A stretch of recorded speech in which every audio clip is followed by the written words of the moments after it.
In this week's video, we're first going to cover rest times and then go into kind of a quick rapid fire Q&A. All right. So rest times. I think a good place to start is, why do we even need rest times? Well, the purpose of rest times is to decrease kind of systemic and local muscular fatigue so we can perform well on our following sets and we can provide a nice stimulus for growth on those following sets. All right, so the purpose is to decrease that fatigue. So now that we know the purpose, how long should they be and all that sort of thing?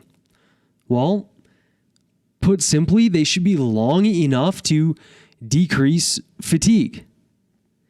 And the more fatiguing an exercise is, the longer rest time you're probably going to want to take before doing another set. So if it's more of a taxing compound lift, you might want to take longer than a more kind of less fatiguing isolation lift. A nice rule of thumb that I think anyways is for those compounds, I think that, anywhere in the range of 2 to 4 minutes is very reasonable. And I think that most people are going to be fine with that general rule of thumb for more compound lifts. So think squats, deadlifts, even bench press, and multi-joint exercises like that.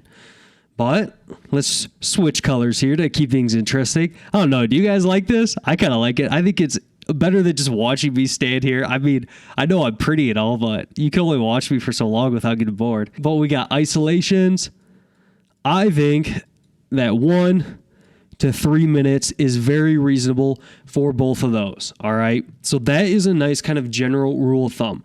But what about when it comes to things like myo reps, metabolite techniques, and that sort of thing? Okay. So myo reps. I view the purpose of myo reps more so as a time-saving strategy or a strategy to when you don't have access to a lot of weights, then myo reps might be an effective use. So real quick, myo reps are you do one kind of traditional set of, say, 10 to 15. Doesn't necessarily have to be in that range, but one traditional set followed by short rest periods like 3 to 5 breaths, followed by another 3 to 5 reps close to failure, and then you repeat that for like 3 to 5 sets. All right? And this strategy kind of goes back to the idea that the reps that you do at an end of a set are potentially more effective because you're stimulating your entire muscle fibers and you're recruiting your entire muscle because you're under more fatigue. So that fatigue is making you recruit the entire spectrum of muscle fibers for these techniques here. So by keeping your rest times a little bit lower, you can potentially get a little bit more kind of effective reps in less time. And I definitely think that this can be a strategy you use for when you're short on time and if you're out of the gym, you don't have a lot of weights, you might do your first set of 25, might not rest very long, and then you might only have to go up to 10 reps after that. So you can use myo reps in that way, but I probably wouldn't use myo reps for everything, and I would kind of take that traditional approach for most stuff. Now, how does metabolites play into this? Well, for metabolite techniques, the purpose of metabolite techniques is to accumulate metabolites, which are produced by muscle contraction and kind of the fatigue buildup. So if we let all that fatigue drop between sets with traditional rest times, we probably don't accumulate as much metabolites, which kind of takes away what we're going for there, the purpose. So when you're specifically shooting for metabolite techniques, it's probably a good idea to keep rest times more in the range of less than like 30 seconds. So your metabolites don't all clear and you can kind of accumulate those metabolites, get a really nice pump. So when using myo reps, let's use a different color here. So myo, or I'll just use red again because I apparently don't know how to use this thing.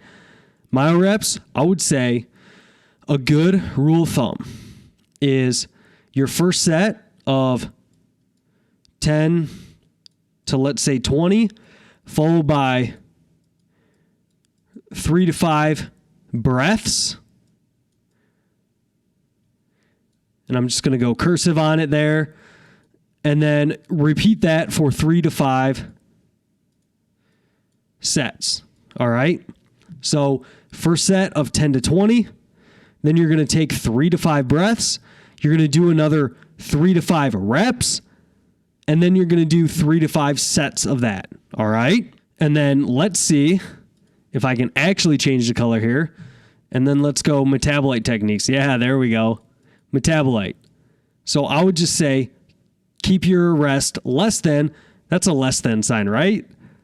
Yeah, I think that's right. I always get confused on those. Less than about 30 seconds. And really, you can play this more by ear or by eye, by feel, definitely by feel, and kind of go with whatever's giving you a really good pump. So compounds, 2 to 4 minutes, isolations, 1 to 3, myo reps, first set of 10 to 20, 3 to 5 breaths, 3 to 5 reps of that, and complete that for 3 to 5 sets. And then metabolite techniques, keeping that rest nice and short, under about 30 seconds. And I like using drop sets and stuff like that. All right. Now, there's one thing that I haven't touched on here, and that is antagonistic supersets. And antagonistic supersets is basically when you train your chest and you superset that with your back, or it can even be a non-impeding muscle group superset. So I really like these. So I'll do a set of bicep curls and superset that with calves. And what should rest time be on these? Well, on these, we're not really worried about that local fatigue a whole lot because they're non-impeding muscle groups. We're not causing more local fatigue. So the purpose of our rest times in this situation is just that systemic fatigue. So in that case, we can probably get away with less rest between like our set of biceps and our set of calves. And I think that for antagonist muscle groups, 30 to 60 seconds, you should probably be pretty good whenever you feel that systemic fatigue come down a little bit. So do I have any more room here? Not really. Let's get another color there if I can. So I don't think it clicked. There we go.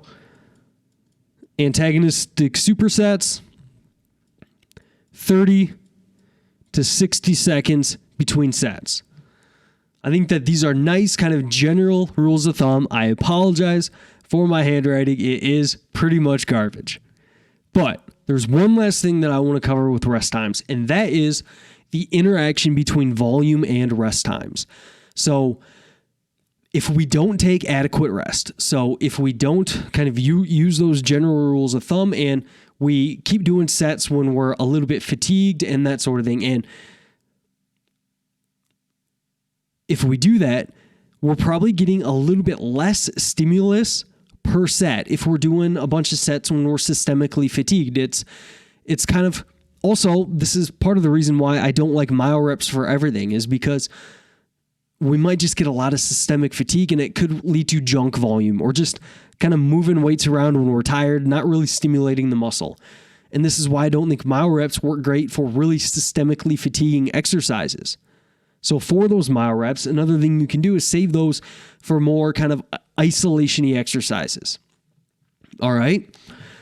But there's likely a volume and rest time interaction to where if you don't rest long enough to stimulate your muscle on as much on a per set basis, then you're probably going to have to do more total sets to get a similar stimulus than if you took adequate rest. And this is something James Krieger has mentioned before, is like, hey, if you just arbitrarily cut your rest times to where your systemic fatigue hasn't dropped, you might have to do like 50% more sets to get a similar stimulus to just taking your adequate rest. And, I remember when I was like 18, I would watch like the Hodge twins and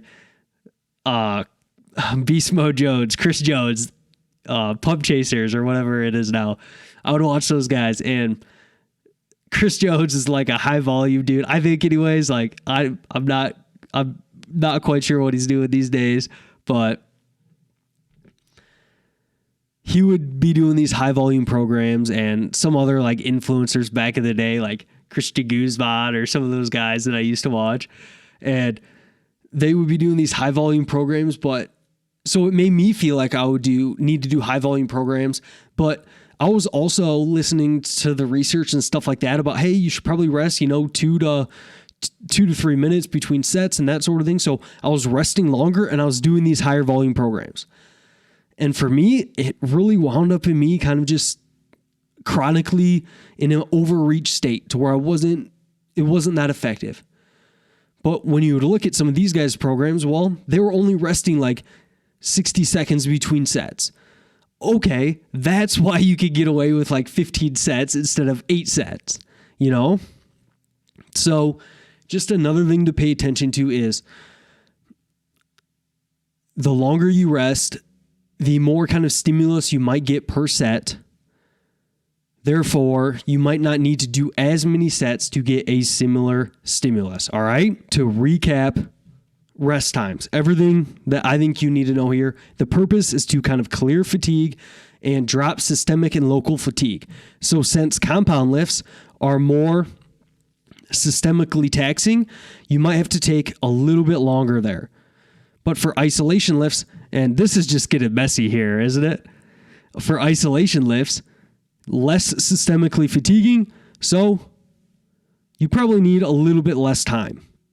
For myo reps, you're probably purposefully trying to fatigue yourself a little bit more, so each rep's a little bit more effective, recruiting the entire muscle, so you might only want to take 3 to 5 breaths between 3 to 5 sets, pretty close to failure.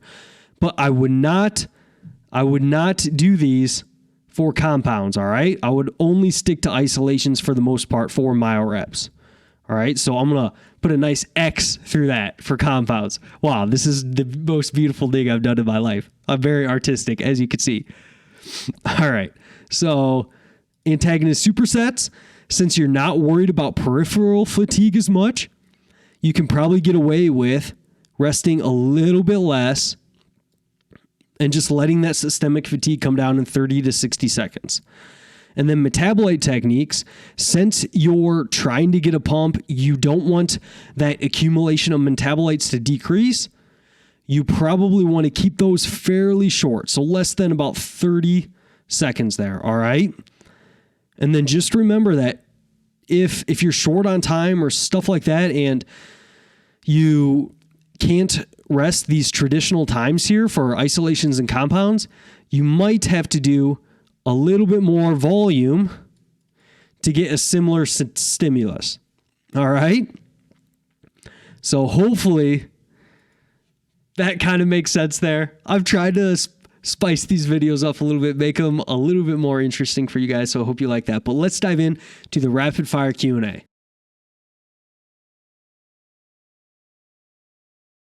I received a question about kind of using that back of the napkin formula last week that I talked about of calculating your maintenance macros. And it's like, hey, couldn't that potentially be a problem if someone has a very kind of adaptive metabolism? So if you just use body weight and someone adapts their NEAT and stuff like that a lot, isn't that kind of a problem? And absolutely, if they have a very adaptive metabolism like that, that is a problem. But you can use that back of a napkin approach while also paying attention to kind of your rate of weight loss and get a very good rough estimate. So if you are currently losing weight about a pound a week at 2,000 calories and you do the back of a napkin approach and it says that your maintenance should be 3,000, well, I would say that's a little aggressive. And I would say that you're probably more likely to be in that 2,500 range. So you can use the back of a napkin approach of what your maintenance is per pound of body weight, but also pay attention to that rate of loss so you can kind of keep things in check and use a more reasonable maintenance calories. All right. Question 2, when and why to use myo reps? I already covered that in this video. Question number 3, best tip for sleep. My best tip is, or what's worked best for me is making sure to wind down before bed. So reading before bed is best for me. And I'm basically falling asleep into my book as I'm reading, and that just knocks me out. Similar to this, I used to get pretty anxious about sleep because it's important, and I'd get anxious about it because I'd put so much importance in it. But We've all trying to remember that we all have functioned well off of a poor night's sleep, and that, one night of bad sleep isn't going to kill us has really helped me out. And just shooting for a weekly average of sleep rather than I must get this every single night has helped to reduce that sleep anxiety a bit as well. Question number 4, increase volume week to week. Is longer rest times okay? Absolutely. The purpose of rest times is to drop that systemic and local fatigue. So if you notice when you're doing higher volume sessions, your systemic fatigue might be a little bit higher and higher for each workout. So you might need to take a little bit longer rest when your volumes are higher for those single sessions to make sure you're clearing that fatigue between sets. So I think that's absolutely okay. And the last one, will a low-fat diet, will that hurt your strength? And I think in the short term, probably not a whole lot. Like if it's just a couple of days, a low-fat diet, I doubt it. But over the long term, a low-fat diet, like super low diet, like under minimum requirements, it can result in poor health, poor nutrient absorption, poor production of like sex hormones and stuff like that. So I think over the short term, probably not, but over the long term, maybe. All right.